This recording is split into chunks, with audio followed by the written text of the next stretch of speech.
Hey everybody, it's Alicia from Tears at the Table, and we have a returning guest, Chevonne, who is actually releasing a new show here soon called Sugarcreek Amish Mysteries. This is an exciting time because we're getting a little bit of behind the scenes, what it's like to do filmmaking, and you're right at the release spot. Can you tell us a little bit about what that process has been for you? Well, at the moment, trying to find a product that is going to have a following, it's really hard. So, Hallmark was the one many years ago that kind of put me in the direction of books because I had done 75 films and I came into Hallmark thinking as a young producer that, oh, they're going to take my script. And I went in there and I showed it to them and I had my meeting and they said, okay, Siobhan, what are you bringing to me? And I'm like, I'm bringing my expertise and I'm bringing a script. No, no, no, Siobhan, we have a lot of people like you. No, what are you bringing something new to my audience? What are you bringing to me? And I literally walked out. I said, I'm not Hallmark. I mean, I was like shocked when she asked me those questions. So when I left, I was like, okay, what can I bring to Hallmark or what can I bring? So that's when I started looking at books and I started looking at different books that have following. And it's not just Hallmark. I mean, if you look at most of the theatrical movies for many years, Marvel characters, Twilights, all these other movies have been based on books because then the theaters or the producers have know that there's some kind of a following. So when I went to decide to make a series, because it's a lot more money, I found a series of books with guidepost, and it's called the Sugar Creek Amish Mysteries. And I had done very well with my first book with Guidepost, which was called The Love Finds You in Sugar Creek. But that was only one book. And it's 12 years old. And that's how I first found the town. And I fell in love with the town. And it's a real town in Ohio. It's about an hour and a half outside of Cleveland. And it is a town that is 50% Amish and 50% Englishers. So anybody that's not Amish is considered an Englisher. So when you go to the bank, you have the stalls for the horses and then you have the stall for the cars. So when you go to the grocery store, you have the places for the carriages and you have the places for the cars. So everything is divided. It's very cute and the Amish are so inviting and they talk to us all the time and they couldn't be more helpful. They've also read the pilot as well as the scripts. So they knew that I wasn't coming in and exploiting them. This is a series of 35 books. We did the pilot. It is still on Up Faith and Family. It's been up there for 10 months. It's a 2-hour movie, and it has been in the top 10 for 10 months. So it has shown a really good. And then we decided to do the next 8 books. So we did the next 8 books, and that is going to be airing on Up Faith and Family April 16th. Yay. And then it comes on Up TV on April 23rd. And then each week, one episode will drop. So it's so exciting. So why I decided that? Oh, again, Guidepost does a newsletter out to 8 million people. And this is like one of the number one series of books. So I knew there was some kind of following. I knew the people love Amish. Amish just as an industry alone. And I'm not talking just movies, I'm not talking just books, just anything, construction, restaurants, furniture, and hotels. That industry of Amish is a $5 billion business each year in the United States. So it has a lot. The United States people are fascinated with the Amish. They love the idea that they're kind of like little house on the prairie, but today. Now, do you know, are there Amish outside of the United States? I do not. I do know that they go to Mexico for a lot of their medical treatments. So there might be some in Latin America, and I think there's some in Canada, but I can't be sure. I don't know. Sure. That was just a question out of curiosity. Yeah. But what do you think draws people? I know you said the Little House on the Prairie, but outside of that, in filmmaking, what do you think draws people to the Amish? It's just they know it's going to be a calm movie. It's always on channels also that are kind of of faith and family. So we're not exploiting them. So it's not like you're going to go to a place and you're going to see Breaking Amish or any of those. These are a very cute one. We try in each one of the episodes, there's a little bit of God. So we try to keep God in all our episodes. The books are very religious.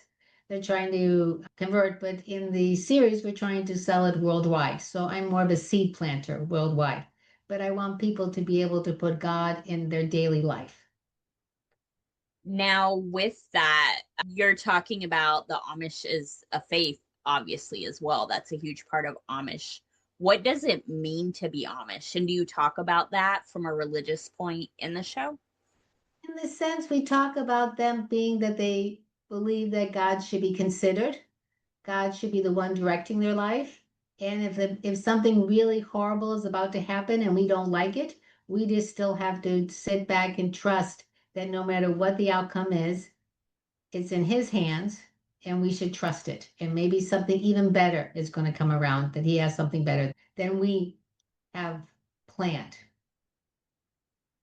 I really like that. So you're keeping it where, yes, it's Amish focused, but anyone who's considering God or believes in God can relate to the Amish. Yes. Yes. And in anybody's life, in anybody's life. I mean, I was a single mother, and I know for a long time when I first became single, I was holding on to that wheel so hard, and I'm thinking, I'm going to be directing it. I'm going to hold on to this.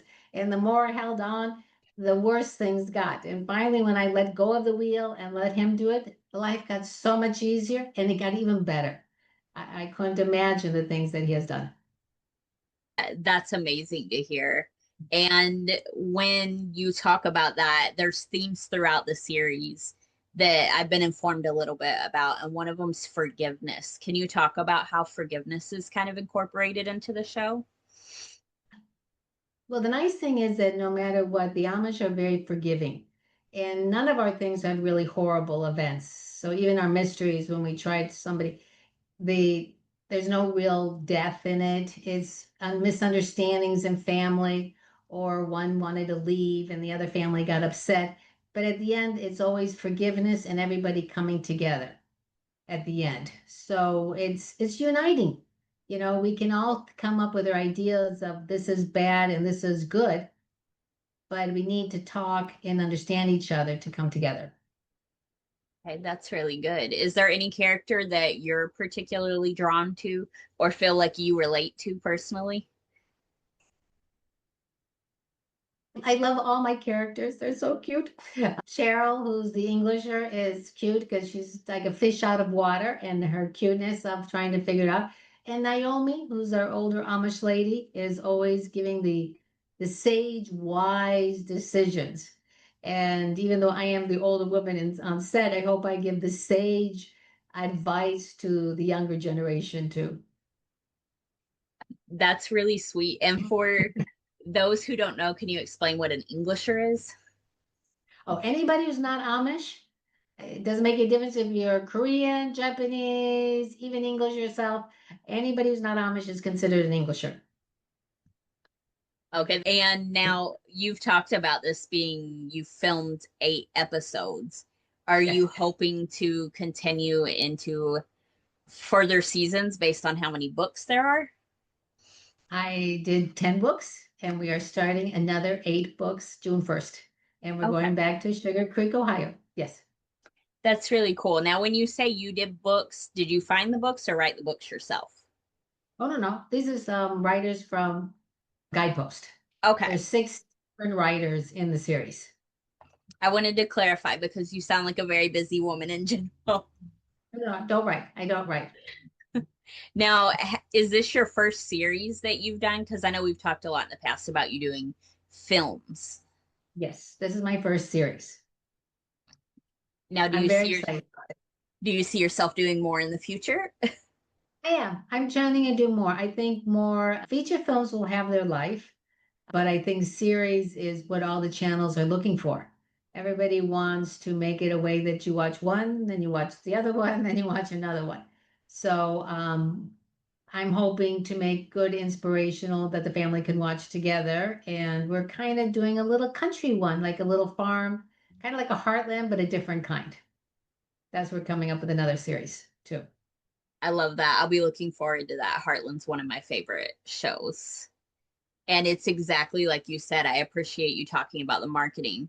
I read Heartland as a little girl long before it was a TV show. So when it became a TV show, I was drawn to it from the books. Ah, see? Yeah, there's always a following right from the beginning. Exactly. Now, with everything you've done, what would you say to someone about why the type of entertainment you do is so important? I can tell you why I did it. And I'm talking many years ago. My daughter's 38, but when she was 9 years old, I was making one movie a month and selling worldwide. So I was a busy woman traveling a lot. And she came to me at 9 years of age to ask me if she could watch Child's Play. And you're probably too young. I don't know if you know the movie Child's Play, but it was a doll that was killing people. And I said, no, honey, you can't watch it. But when I was gone, she went with a friend and she watched the movie. Now she came to me and she said she got very scared. And I took it very lightly. I feel very bad now, but I thought, what harm could an hour and a half movie do to her? I said, it will pass. But it didn't happen. A month later, I went to her school and I was talking to her teacher and I walk in the class and you know how the pictures of all the kids are around on the blackboard around and I was looking through and all the pictures were cute and red and yellow and green and then all of a sudden I walked through and then my daughter's was on the other corner and hers were like black and red and the teacher said to me, she goes, Chevonne, your daughter has so much anxiety and she is feeling depressed, and all of it came from that movie, Child's Play. And then that, first of all, I felt so guilty. I thought I was one of the worst mothers there ever was. But I went home and helped her. But just last year, there was 1,200 horror films made compared to only 365 inspirational.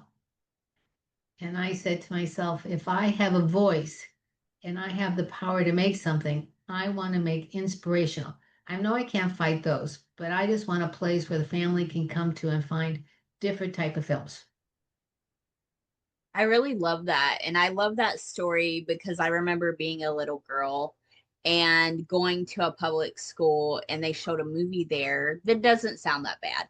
It was a Goosebumps movie, but it was a parent turned into a plant or something. And I remember being like your daughter for several days. Like I wouldn't go near my dad. I was convinced he was a plant. And I still remember that to this day. And so you're absolutely right about the power of filmmaking. But it gets in their heads, and it's again months. This was months. But at the same time, I look at the young kids I had on my set, and I'd say that majority of the younger kids were in antidepressants. I have so much anxiety. Yeah. And I think it's, like, of course, it's media and it's everything else that we're watching, but they need to have something that they can fulfill them, make them feel good, not have all the other stuff. We get that from the news already. We don't need more. I agree. And I appreciate you sharing that story. That's very powerful. And I think if there can be a lot more entertainment like that, this strikes me as something a whole family can watch together. Yes. We've had so much controversy recently, even around what can a family watch. And when you provide an opportunity for everyone to spend time together, and that aspect of mystery, I love that too. You're still including that suspense, but you're making it more lighthearted and putting God in the middle of it, which is showcasing to people God is ultimately in control of everything. So true. That's what it is. And it's so exciting. But again, you can make these films and make them fun. Yeah, I agree. Now, I have one last question for you, just for fun. What would you say to someone who wants to do filmmaking like you and wants to bring God into it? The same thing. I'll give her the same question Hallmark asked me. It's a good idea, but how are you going to get the people to come?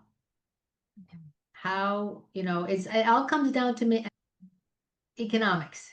Are the numbers feasible? And if you can find the clients that are going to come to watch your movie, just like I know that the 8 million, or at least I hope 4 million of the people will go watch my movie from Guidepost. And then I've done all these podcasts that at least something is going to come to Up TV. And then I have the rights back and they go to my YouTube channel. But at least I know how to promote it to get the people to come. I love that. So put in the hard work and be Put in creative the is hard what work I and heard. find out what it is. Yes. Find out something that's going to have a following. Well, I really appreciate that. Can you share one more time what the dates, release dates are, just so everybody can be ready? Yes. It's April 16th on Up Faith and Family, the streaming platform. And then it will be on Up TV April 23rd, the next week, the week after. Perfect. Thank you so much for coming on again. Thanks, I always Elise. love hearing what you're doing. Thank you. I love talking to you too. Yeah, I hope you have a blessed day. Thank you. Thanks.